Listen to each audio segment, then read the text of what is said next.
रात के 11 बजे थे। मोहन सुनसान रास्ते से जा रहा था। चारों ओर सन्नाटा छाया हुआ था। मोहन बहुत डर रहा था। दूर दूर तक सिर्फ अंधेरा ही अंधेरा था। मोहन को सही से रास्ता भी दिखाई नहीं दे रहा था, इसलिए उसने अपने मोबाइल की टॉर्च का इस्तेमाल किया। शायद आज उसकी किस्मत भी उसके साथ नहीं थी। आधे रास्ते में ही उसके मोबाइल की बैटरी खत्म हो गई और उसका मोबाइल स्विच ऑफ हो गया।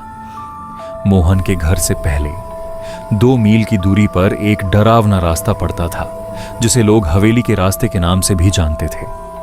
बड़े बुजुर्ग तो यहां तक कहते थे कि उस हवेली के रास्ते से रात को 11 बजे के बाद जो कोई भी गया है वह आज तक वापस लौट कर नहीं आया। मोहन घबराते हुए आगे बढ़ने लगा। वह अंदर ही अंदर डर रहा था, क्योंकि उसने बड़े बुजुर्ग से कई बार ये डरावने रास्ते के बारे में सुना था। उस वक्त उसको वो सारी बातें याद आ गई। थोड़ी देर चलने के बाद उसको कुत्तों के रोने की आवाज सुनाई दी। मोहन को कुछ भी समझ में नहीं आ रहा था कि अब वह क्या करे। वह डरते हुए आगे बढ़ने लगा। कुछ देर बाद मोहन अचानक रुक गया। उसकी धड़कनें तेज हो गईं और वह बचाओ बचाओ पुकारने लगा। 1-2 बार बचाओ बचाओ बोलने के बाद उसकी आवाज भी रुक गई। उसके बाद क्या हुआ होगा उसके साथ, ये किसी को नहीं पता। मोहन पता नहीं अचानक कहां गायब हो गया। इतनी रात अपने बेटे को घर ना आए देखकर मोहन की मम्मी ने मोहन को कॉल किया, लेकिन उसका मोबाइल स्विच ऑफ आया। उनकी मम्मी की चिंता और बढ़ने लगी। उसकी मम्मी ने उसके सभी दोस्तों को कॉल किया, लेकिन किसी भी दोस्त से उसका पता नहीं चला। अंत में उन्होंने उसके एक आखिरी दोस्त को कॉल किया, जो पास के गांव में रहता था। उसका नाम था विजय। विजय ने कॉल पर मोहन की मम्मी को बताया कि आंटी, मैं और मोहन शतरंज खेल रहे थे। फिर खेलते खेलते कब 10:30 बज गए, हमें पता ही नहीं चला। फिर मैंने मोहन को कहा भी कि आज की रात वह मेरे घर पे रुक जाए, लेकिन उसने जिद किया। मुझे कहा कि मुझे घर जाके कॉलेज के लिए एक महत्वपूर्ण प्रोजेक्ट तैयार करना है। फिर वो यहाँ से 11 बजे निकल गया। बेटा, तुझे उसको रोक लेना चाहिए था। अभी तक वह घर वापस लौट कर नहीं आया।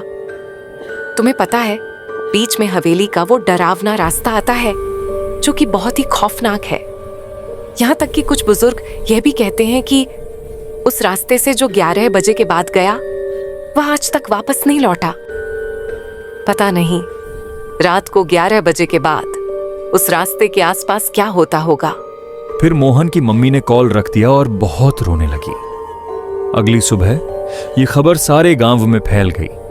सारा रत्नपुर गांव ये घटना से भयभीत हो उठा। गांव के ज्यादातर लोगों की जमीन हवेली के रास्ते पर स्थित थी। कुछ लोगों का तो ये कहना था कि रात के 9 बजते ही उस रास्ते से डरावनी आवाजें आना शुरू हो जाता। रतनपुर गांव के लोग ज्यादा से ज्यादा शाम के 7 बजे तक खेत में काम करते, उसके बाद वहां से घर आ जाते। कुछ लोग तो जल्दी जल्दी काम खत्म करके 6 बजे ही घर की तरफ लौटते। एक बार एक युवक आधी रात को दूसरे गांव से यहां रत्नपुर आ रहा था। उस युवक का नाम था सुखदेव। सुखदेव को हवेली के डरावने रास्ते के बारे में ज्यादा कुछ नहीं पता था और वह भूत प्रेत इन सब चीजों में विश्वास नहीं रखता था। रत्नपुर में उसका एक दोस्त रहता था, जिसके साथ उसने अपना बचपन बिताया था। फिर उच्च अभ्यास के लिए वह दूसरे राज्य में चला गया। इतने लंबे अरसे के बाद वह आज अपने दोस्त से मिलने रतनपुर आना चाहता था। ट्रेन देर से मिलने की वजह से उसको देरी हो गई थी। अपने दोस्त से लंबे अरसे के बाद मिलने के उत्साह में वह गाना गाते हुए आगे बढ़ने लगा। कुछ वक्त चलने के बाद वह हवेली के डरावने रास्ते के करीब जा पहुंचा। उसने हवेली से डरावनी आवाजें सुनी। वह थोड़ा सा घबरा गया और अब वह तेजी से आगे बढ़ने लगा। थोड़ी देर के बाद उसको उस रास्ते के आसपास से भी डरावनी आवाजें सुनाई दी।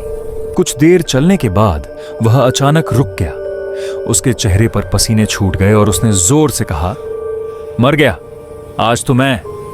ऐसा कहते हुए थर थर कांपने लगा।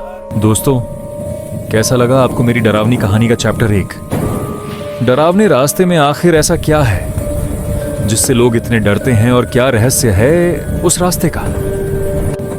डरवाने रास्ते से लोग कहाँ गायब हो जाते हैं, उनका क्या होता होगा, ये आप सोचिए। मैं जल्द ही चैप्टर 2 के साथ लौटूंगा। चैप्टर 2 बहुत ही जल्द